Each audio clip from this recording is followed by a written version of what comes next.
ઝુંપડપટ્ટી વસાહત હિત રક્ષા સમિતિ દ્વારા ભાવનગર મહાનગરપાલિકાની કચેરી ખાતે વિરોધ પ્રદર્શન કરવામાં આવ્યું। ભાવનગર મહાનગરપાલિકા દ્વારા ગઢેચી નદી શુદ્ધિકરણના પ્રોજેક્ટ અંતર્ગત ગઢેચી નદી વિસ્તારમાં દબાણ કરતા લોકોને દબાણ હટાવવા માટે નોટિસ ફટકારવામાં આવી છે, જે અંતર્ગત ઝુંપડપટ્ટી વસાહત હિત રક્ષા સમિતિ દ્વારા અધિકારીઓને અને પદાધિકારીઓને સદબુદ્ધિ આવે તે માટે આજરોજ ભાવનગર મહાનગરપાલિકાના પટાંગણમાં પ્રાર્થના કરી વિરોધ પ્રદર્શન કરવામાં આવ્યું હતું, જેમાં મોટી સંખ્યામાં ગઢેચી નદી વિસ્તારમાં વસવાટ કરતા ભાઈ બહેનો જોડાયા હતા, જેમાં અમુક લોકોએ અમને પાકિસ્તાન મોકલી દોના નારા લગાવતા પોલીસે તમામની અટકાયત કરી હતી।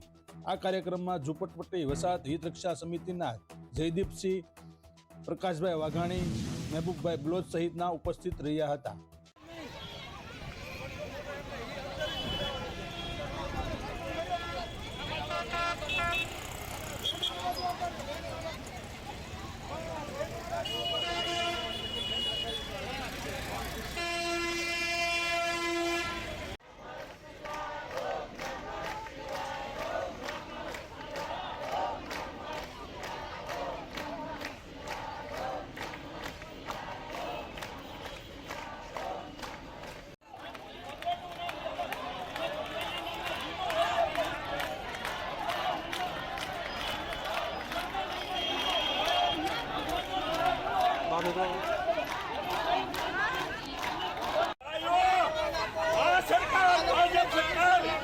પાકિસ્તાનમાં મોકલી દો, તમે ભાજપ સરકાર પાકિસ્તાનમાં મોકલી દો, તમે મકાન નહીં આપી શકો।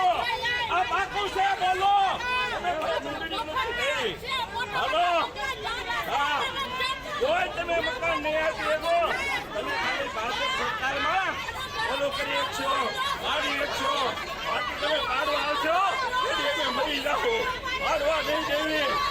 આ પાકું છે, બાકી બોલો, પાકિસ્તાન ભેગા કરો, પાકિસ્તાન ભેગા કરો, તમને આઈ નહીં જેલમાં નહીં તો પાકિસ્તાન લઈ જાઓ, આયો પાકિસ્તાન લઈ જાઓ, હાલો પાકિસ્તાન પાકિસ્તાન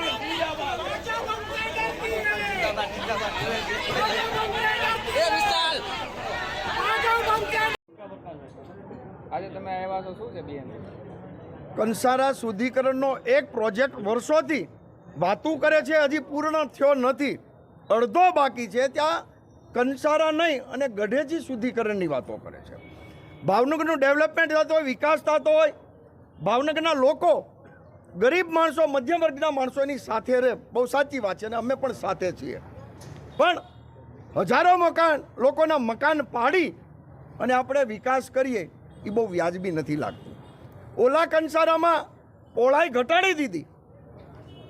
અગાઉ પણ માન્ય શક્તિસિંહ ગોહિલ સાહેબ, જિગ્નેશ મેવાણી સાહેબ આવ્યા હતા, કમિશનર સાહેબે આ શાસકોએ કીધું હતું કે સકારાત્મક નિર્ણય અમે લેશું, ઓછું તૂટે, ઓછા મકાન પડે એવા નિર્ણય લેશું। એક નોટિસ આ ગરીબ માણસોને આપી દીધી, બીજી નોટિસ આપી, 15 દિવસની મુદત આપી છે। ખબર નહીં આ લોકો શું કરવા બેઠા છે। આજ ભારતીય જનતા પાર્ટીની સરકાર દિલ્હીમાં ચૂંટણી રચનામાં એમ કહે છે કે મફતનગરને અમે સરકારી આવાસ આપશું, તો અહીંયા તમને પેટમાં દુખે છે, અહીંયા કેમ નહીં? અમારી માગણી એટલી જ છે કે આ લોકોને બને તો ઓછા મકાન પડે, વૈકલ્પિક જગ્યા આપે। પણ બીજી નોટિસ આપી છે, અહીંયા મારી સાથે ઘણા બાળકો પણ છે, એના પરિવારજનો અને બાળકોને લઈને આવ્યા છે।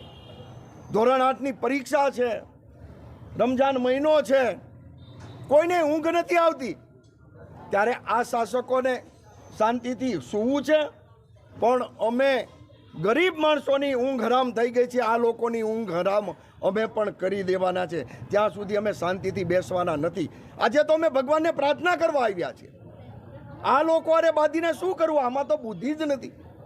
અમે પ્રાર્થના કરવા આવ્યા છે, એ ભગવાન આ લોકોને સદબુદ્ધિ આપો તો આ ગરીબ માણસોના મકાન એમને રહે, અડીકમ રહે, એવી પ્રાર્થના કરવા માટે આજે